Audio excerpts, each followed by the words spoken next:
The Ummah together as family. Oh, it's the day of Eid. Celebrate and sing the Sunnah of our beloved Nabi. You spoke about the Prophet sallallahu alaihi wasallam. My question is this: what would you do if you got the chance to meet the Prophet sallallahu alaihi wasallam?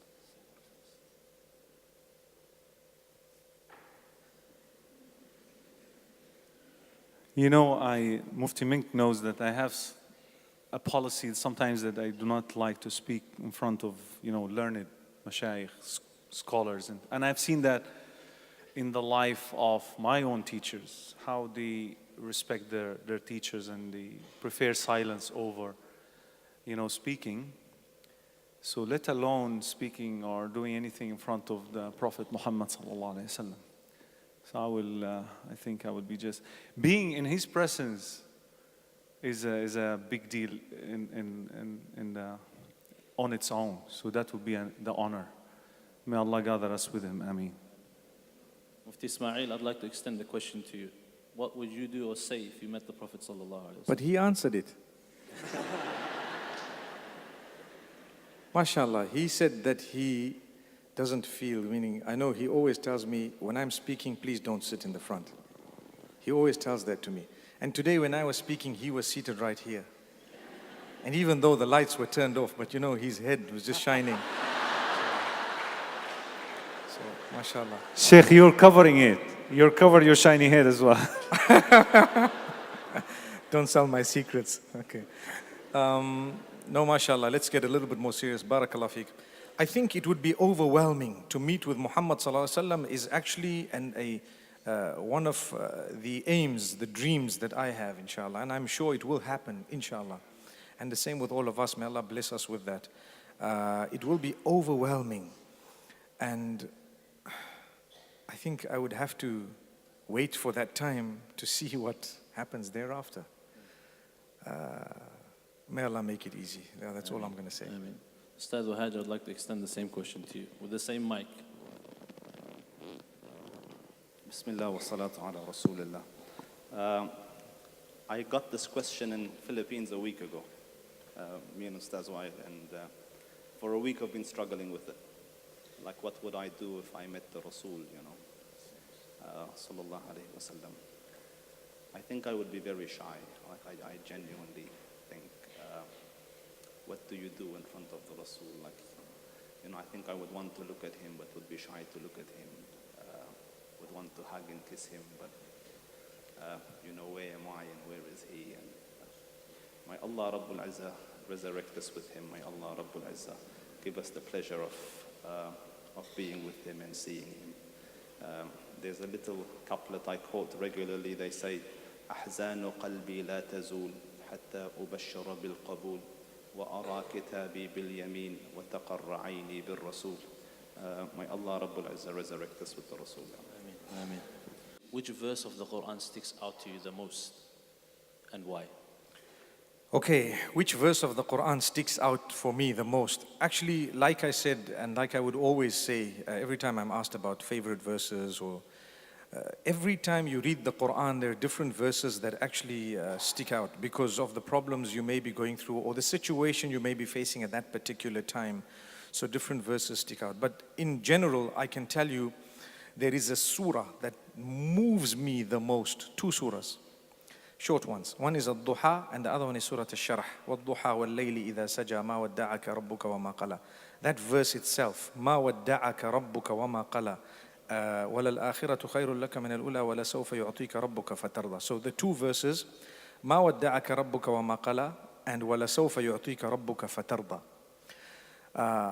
They stick out the most for me. They impact upon me. They make me ponder deeply every time I read them. And what they mean, just for the benefit of everyone, where the Prophet ﷺ, revelation had stopped for a time, and then he thought maybe Allah's upset with me, maybe Allah has left me, forsaken me. So Allah revealed a verse to him to say, مَا وَدَّعَكَ رَبُّكَ. Allah has not forsaken you. وَمَا قَلَى. He's not upset with you. It happens to all of us. Certain things happen negatively. Sometimes we struggle for a long time, and we think maybe Allah's upset with me, and perhaps, And then you read this verse and you say, no, he's not. He's not. You know, he's not upset with me and he hasn't left me. And then a verse down, Allah says, وَلَسَوْفَ يُعْطِيكَ رَبُّكَ فَتَرْضَى. And very soon Allah will give you so much until you become happy. So you might not have it right now and you will get it. So sometimes we want something, we look forward to things and they don't come our way. And Allah says, hang on, it's going to come. Something quick I can share with you. I went to Tanzania many years ago. The people from the University of Zanzibar had invited me. And these were youngsters. They had very little resources. And I had traveled from Zimbabwe to Kenya. And when I spoke to them, and then they had a vote of thanks after the 2 days or 3 days. And I remember the brother, his name is Saeed. Now we're friends. It's been years. It's been more than 10, 12 years. And he just said, we have something to offer you. And that is a verse of the Quran. And I'm thinking, when you have a vote of thanks, people come and give you a plaque, they give you a gift, they give you something, they'll give you something that you can take back home. And he says, we have a verse of the Quran to give you, and that is, وَلَسَوْفَ يُعْطِيكَ رَبُّكَ فَتَرْضَى. He says, indeed, Allah will bless you so much until you are happy. And that was the first time in my life that a different meaning, a different, part of that verse dawned on me. And it's stuck with me ever since, and it's really moved me. And so that surah and the next surah is all about difficulty and hardship. I think I can invite everyone, if you have a moment, to go and look at those 2 surahs. They really soothe me. They bring about a lot of calmness. I just have to read them, and I'm just blown away. MashaAllah. Allah bless you. Jazakallah khair. Ustad Wa'il, the same question extended to you. Which verse of the Quran sticks out to you the most and why? Yeah, there is one verse that always on mind, and I always recite it. I even recited it today during my talk, and that is, قُلْ يَا عِبَادِيَ الَّذِينَ أَسْرَفُوا عَلَىٰ أَنفُسِهِمْ لَا تَقْنَطُوا مِنْ رَحْمَةِ اللَّهِ إِنَّ اللَّهَ يَغْفِرُ الذُّنُوبَ جَمِيعًا إِنَّهُ هُوَ الْغَفُورُ الرَّحِيمُ. Tell my servants, tell them, O Muhammad, those who have transgressed against themselves, who have sinned day and night, tell them, despair not from the mercy of Allah subhanahu wa ta'ala, for Allah forgives all sins. إِنَّهُ هُوَ الْغَفُورُ الرَّحِيمُ. Indeed, He is the most forgiving, most merciful. And I think for 2 reasons. I like that verse so much for 2 reasons. It reminds me of my ugly history. And it gives me that hope that Allah subhanahu wa ta'ala is willing to forgive whatever we have committed in the past. So may Allah subhanahu wa ta'ala make us among those who will be forgiven, inshaAllah. Ameen. Ameen. Ustad Vahaj. I like both of those verses.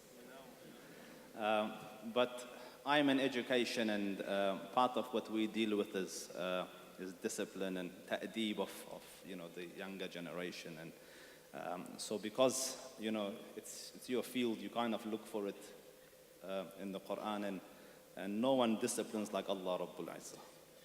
So one of the topics that the Arabs had a problem with, when the Prophet was preaching, was with this issue of resurrection. We will die, we will turn to bone, the bones will turn to dust. Your Lord will bring us up from dust. And one of them, went and thought and did a lot of thinking, and then came up with an amazing experiment, took old decaying bones, and came to the, in front of the majesty of the Rasul and crushed it like this. And he goes, you're saying he will give life to this? In his head, he thought I've reached nirvana, look what I do, what an experiment. How are you going to say that? So the Quran responds, in a way befitting the majesty of the Dhul Arsh al-Majid and Fa'alul lima yurid. He says, أَوَلَمْ يَرَ الْإِنسَانُ أَنَّا خَلَقْنَاهُ مِن نُطْفَةٍ فَإِذَا هُوَ خَصِيمٌ مُبِينٌ وَضَرَبَ لَنَا مَثَلًا وَنَسِيَ خَلْقَهُ قال من يحيي العظام وهي رميم. So he says, أولم يرى الإنسان, doesn't man see that we created him from a droplet of nutfa, something so low that if it falls on your clothing you won't pray with it, and then that same thing made from that grows so arrogant that he comes to argue with us, and وَضَرَبَ لَنَا مَثَلًا, and he wants to give examples for us, وَنَسِيَ خَلْقَهُ, and he forgets what he was made from. قُلْ يُحْيِيهِ, and he's saying مَنْ يُحْيِي الْعِظَامَ وَهِيَ رَمِيمٌ, who will give life to the dead bones once they've decayed. Tell him, يحييه الذي أنشأها أول مرة. The one that created it from nothing, he will bring it back again, and he is able to. So to myself, that poor person, thought he's reached nirvana, enlightenment, I have found Allah. And then Allah Rabbul Izzah brings him to his reality just with a couple of sentences. As someone in behavior management, it stands out to me now. Finally, Ustad Vahaj, I will stay with you inshallah. You spoke about Jannah and what a beautiful place Jannah is. The final question from myself to you is this: what are you looking forward to the most in Jannah? Whatever's in the tent. Allahu Akbar.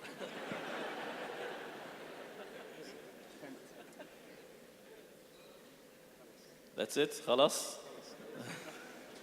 Mufti Menk. Wow, mashallah. Okay.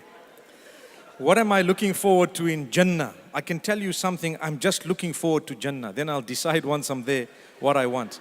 The reason I say that is I have a lot of people asking me more than 200-300 questions over the last few years. Will my cat be in Jannah with me? And I'm intrigued at the love that the people who send these questions have for their cats. And I know the answer, but I can't break their hearts. So I have to tell them, the Almighty promises you, and He promised all of us, and this is a serious matter.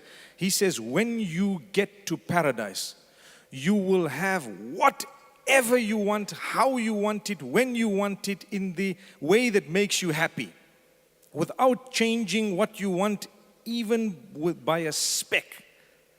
So I sit and I think people have husbands they don't like, people have wives they don't want, people have animals, people have so much, and I think to myself, what's going to happen to them?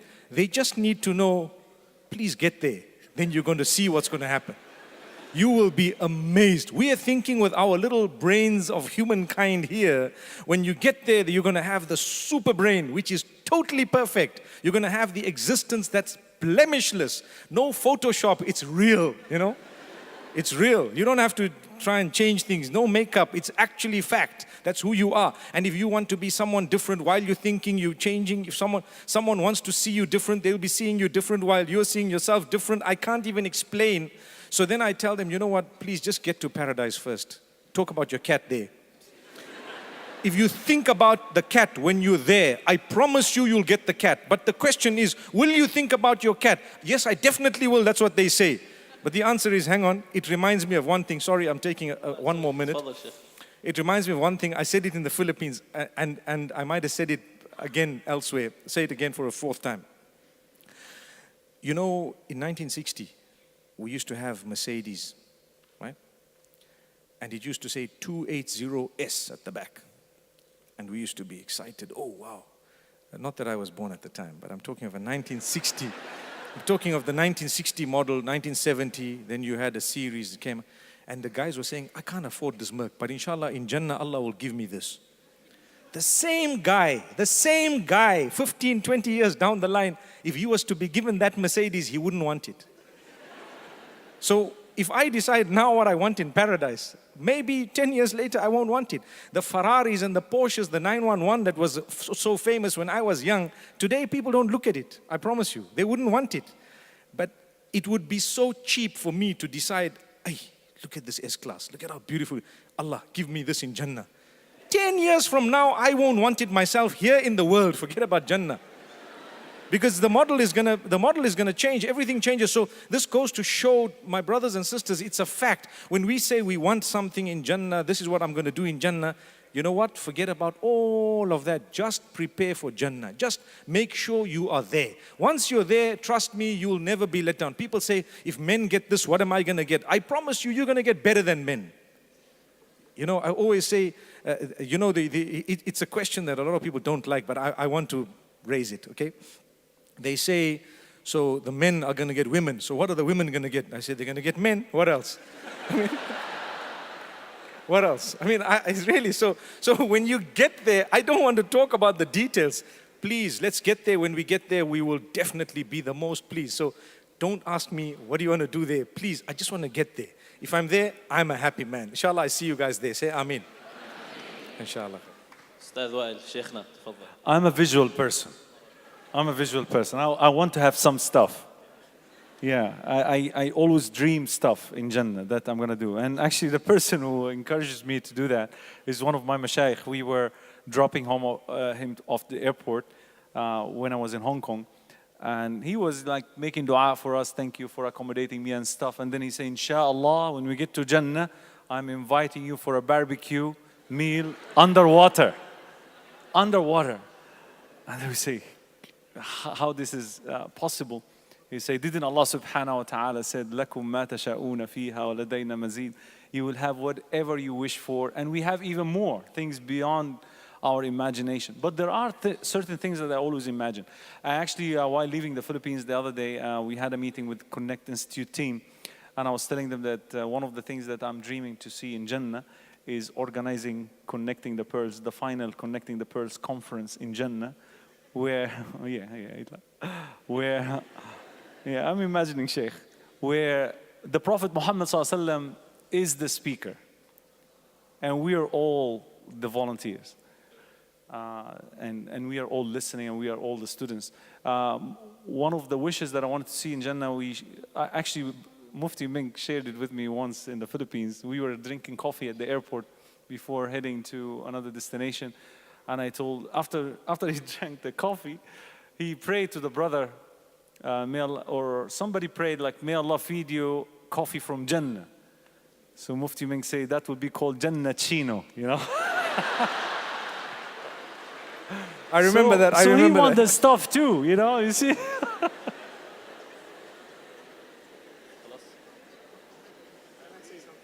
تفضل شيخ. MashaAllah, MashaAllah. I remember the Jannah Chino bit, but I want to ask you, will there be chickens in Jannah? Because for a barbecue, you're going to need chicken. Okay, Habibi, no, MashaAllah, it's beautiful. Alhamdulillah, beautiful, beautiful. Nabi, oh, it's the day of Eid. Celebrate and see the Ummah together as family. Oh, it's the day of Eid. Celebrate and see the Sunnah of our beloved Nabi.